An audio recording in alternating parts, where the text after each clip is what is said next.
सर्वविस्वन्यस्तपादपद्मायते वामहस्तालोल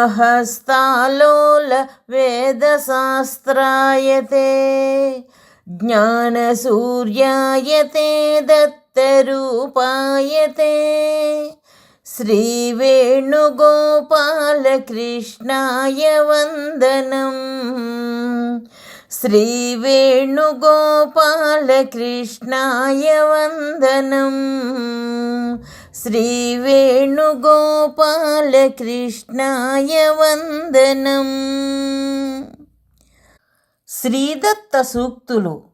శ్రీదత్త ఉవాచ గతమును చింతించకుము, భవిష్యత్తును ఊహించకుము, ఈ క్షణమే మీది.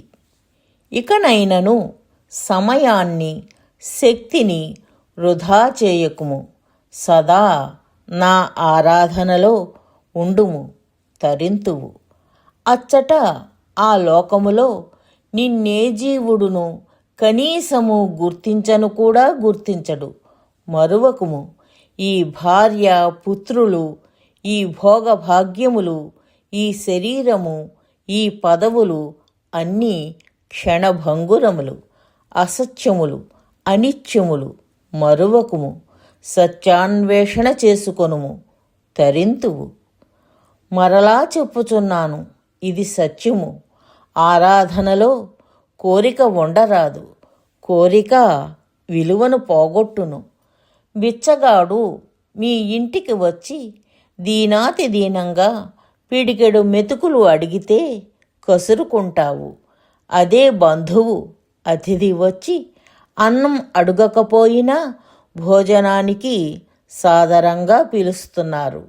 మేమిద్దరము బిచ్చగాళ్లమే, కానీ వాడికి విలువ లేదు.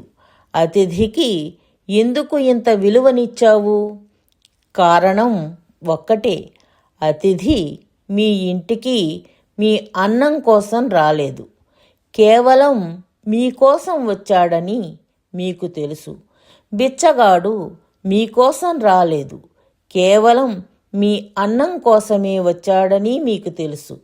కాన కోరికలు తీరటం కోసం మనం చేసే దైవారాధన మన ఆరాధన విలువను పోగొట్టుచున్నది.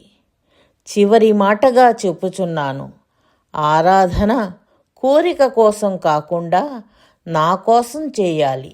కోరికపై ధ్యాస ఉండరాదు. నీకు కావలసినది నేనే సాదరంగా ప్రేమతో తీరుస్తాను.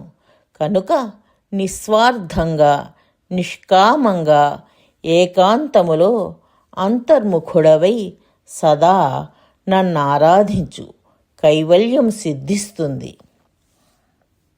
ఓం తత్సత్.